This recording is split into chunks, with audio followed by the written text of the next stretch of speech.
Welcome back to the News Hub. The GOP is edging out Democrats on the party best suited to handle the economy and foreign policy. That's from our new Wall Street Journal NBC News poll showing public opinion tilting toward Republicans ahead of the 2014 elections. Joining us now from Washington is Neil King. Hey, Sarah. Hi, thanks for being here. So why don't you tell us a little bit about what we have in the latest poll? Republicans are looking a little more favorable. Well, this has been a really rough patch for the president over the last months, and that shows his poll numbers. For the first time, you see Republicans making gains. If you go out and you ask Americans which of the two parties is best equipped to handle the economy, which is better on the middle class, healthcare, you see a number of these areas, particularly on the economy, foreign policy, and the foreign debt, dealing with the federal debt, where the Republican advantage has gone up. And long held Democratic advantages on things like looking after the middle class in this last poll hit the lowest level that has been in decades of our polling, and also on handling health care. Democrats still have an advantage, but it's shrinking.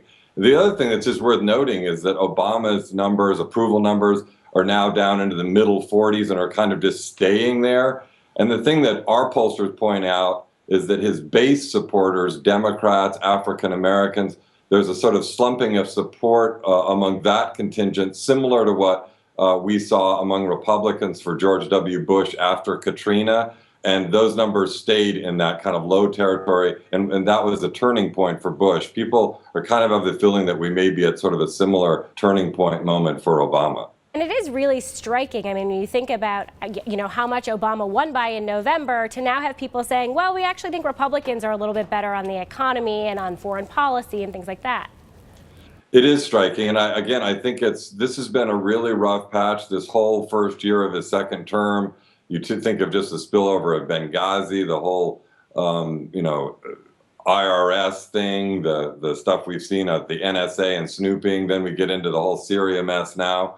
That hasn't necessarily been great. The one thing that's worth pointing out, it's not fair, on the other hand, to say that Republicans have become hugely popular as a party. Our poll found that still just 28% of Americans have a positive view of the Republican Party. That's way lower than the views towards the Democratic Party. And even among conservatives, there's less than half of conservatives that have a positive view of the Republican Party. So they have a long ways to go to kind of rebuild their overall brand. So I know it seems like 2014 is kind of far off, but for people like you, it's just around the corner. So tell us, is this a warning sign for Democrats, or is this just kind of a drop in the bucket?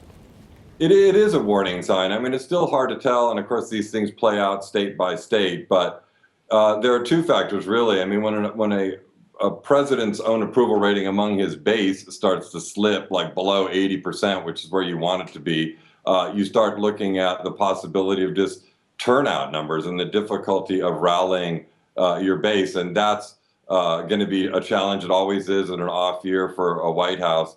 And then just the fact that on a number of the issues that are the most pressing for a lot of Americans, like the economy or foreign policy at the moment, Republicans are inching up.